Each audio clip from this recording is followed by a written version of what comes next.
Hello, and welcome to another episode of Brainwork.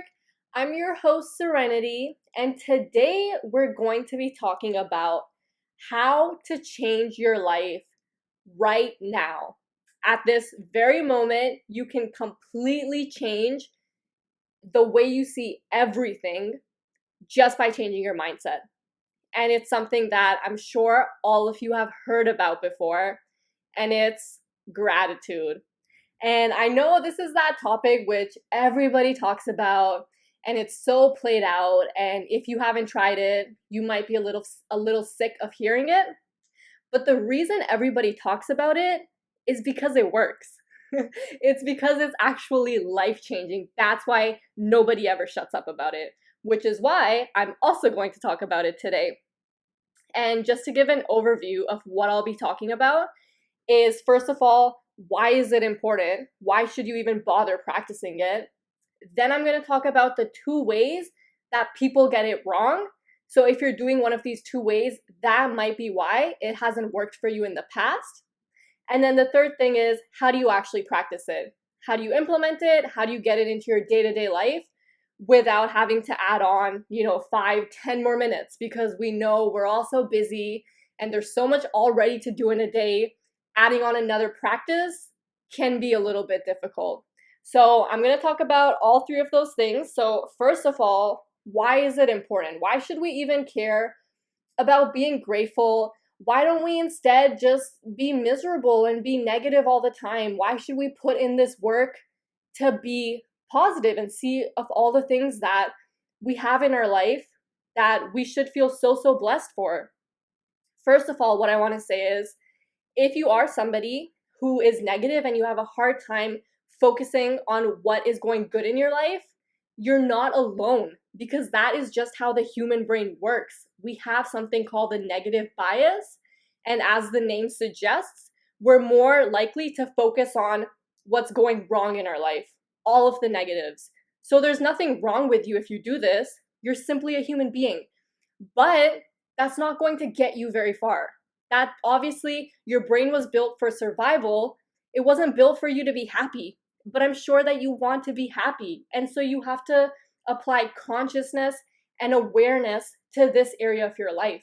If you want to be more happy and to enjoy life more, then you have to start consciously choosing to focus on all of the things that you have in your life. Because unless you don't consciously choose to do that, you're automatically going to notice all of the things that you're missing. And by focusing on the lack that you have, all of the things that you're lacking in your life, you're actually pushing them away further. You're not getting any closer to them. So, for example, if you focus on, let's say you have a lot of amazing relationships, but you focus on the fact that you don't have your dream partner, right? You haven't met your soulmate. By being in that state, you're being less loving because you're not focusing on the love that you have. You're not radiating love. You're radiating the lack of love that you have. And so, of course, you're not going to meet your soulmate. You're not going to attract more love into your life. So focus on what you do have. You're going to radiate that, and that is what is going to manifest into your life. Now, one thing that I always hear people say is, well, I have nothing to be grateful for. There is nothing in my life that I think is worth being happy about or that I should be proud of or thankful for. And if you say that, that is bullshit. That is absolute bullshit. Because if you compare your life to the way we were living in, the 1300s, the 1400s, the life that you have right now is better than the kings and queens of that time. I remember hearing this example the other day. The fact that people spend millions of dollars so that you can go to a movie theater and be entertained for 2 hours. Kings did not get that treatment. Nobody was going to spend millions of dollars just for their entertainment. And then at the end of the movie, you might not even like it and be like, well, that was a waste of my time. But people spent millions of dollars, who knows how many hours, to create that for your entertainment. That is such a simple thing that you take for granted, right? So you have to realize you have so much. It's just a matter of seeing it. And one example I want to give here is actually J. Cole's song, Love Yours. And this is super old. If you haven't heard it, go listen to it. Amazing song. But I really like I like the whole song, but there's this specific part, I think it's in the third verse, where he says, and I'm going to censor, I remember exactly what he said, but I'm going to censor a few of the words here. And he said, there's always going to be a house that's bigger than the one you got. There's always going to be some clothes or some shoes that are fresher than the ones you rock. And there's always going to be a girl that's badder than the one you have, right? Unless you choose to love yours, love what you have, you're always going to be chasing the next thing. Even if you get that bigger house, guess what? There's going to be a bigger house out there. Or if you have the biggest house, somebody is going to go build an even bigger house, right? There's always going to be the next thing, and then the next thing, and then the next thing. You're never going to be satisfied if you don't just appreciate what you have in this exact moment. So why is it important? Because you have so much to be grateful for. And your brain is automatically going to focus on the lack. And so you consciously have to choose to focus on all that you have. Okay? So how do people get it wrong? And why is gratitude maybe not working for you? Well, there's two mistakes that people usually make. The first one is something bad will happen to somebody else. And you'll say, oh, I'm so grateful that that wasn't me. But by doing that, you're not showing compassion for the other person.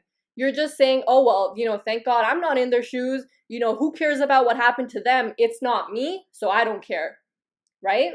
Now, the second way that people do gratitude wrong is they say, okay, I'm grateful for whatever because people have it worse than me. And when you're doing that, you're not being compassionate towards yourself.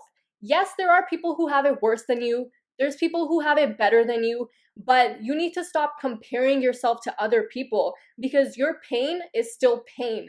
It doesn't matter if there's people who have it worse or not. You should be grateful for what you have just because you have it.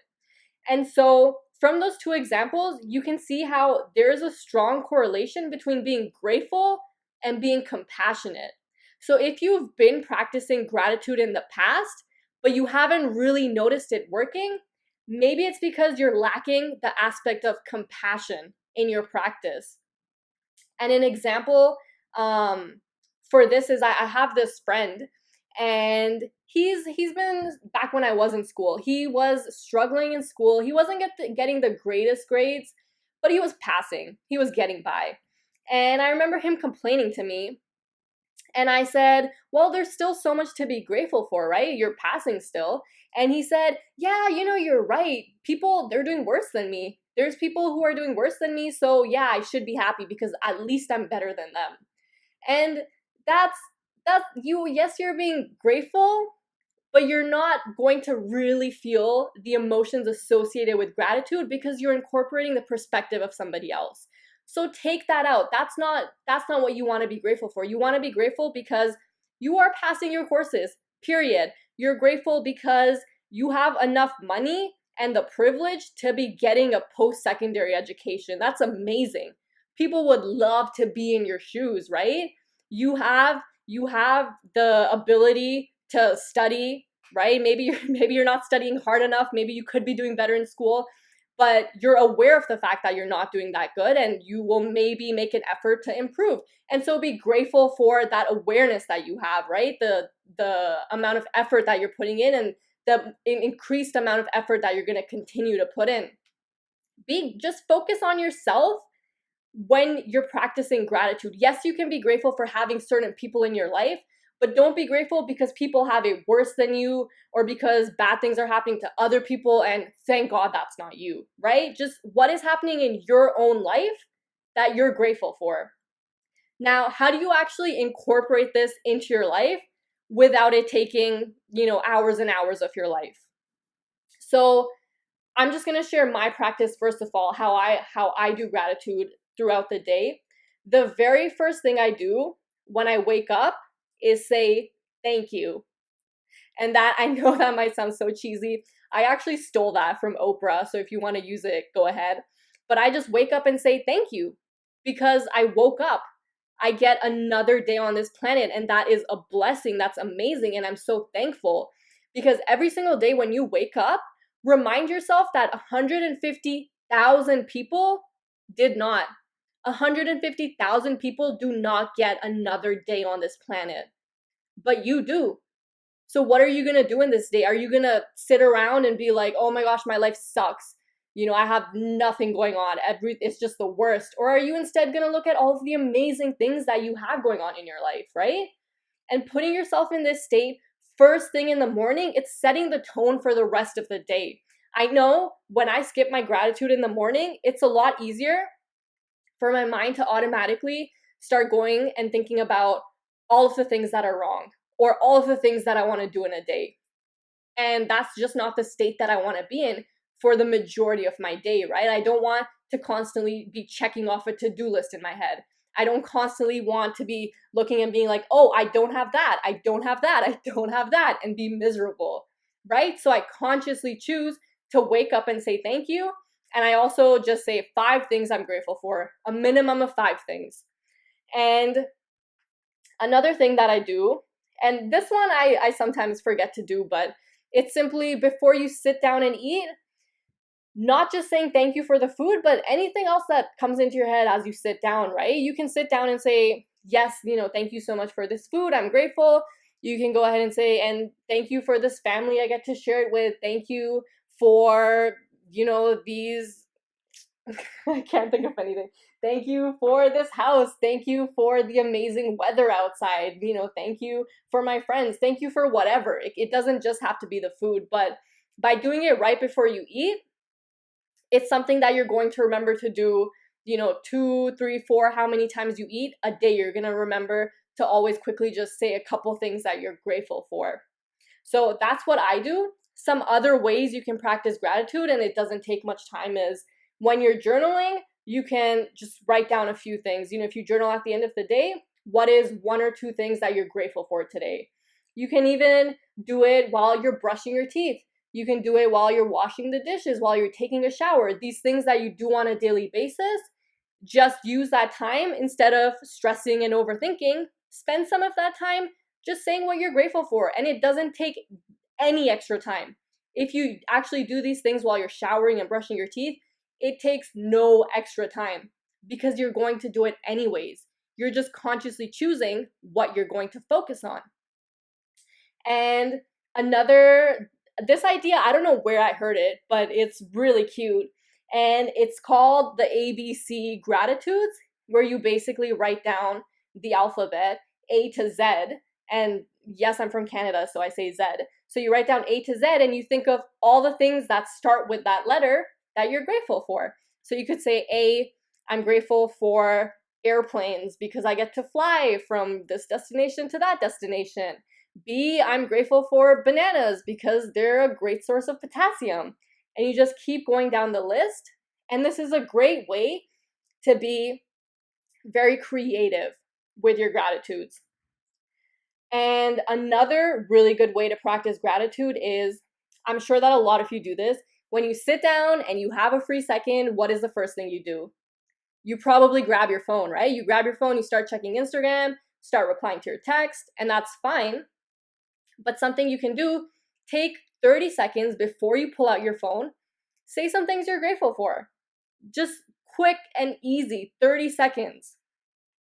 So that is what I wanted to talk about today. We talked about why it's important, how people get it wrong, and how to practice it.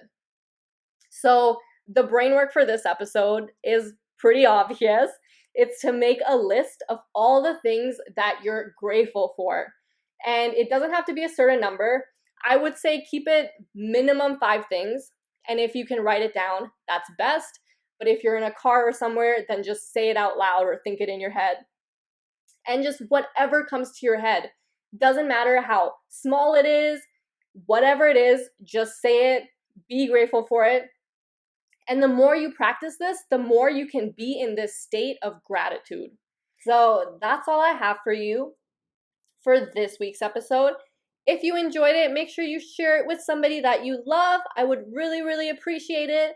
And as always, I love all of you. Thank you so much, and I'll catch you next time.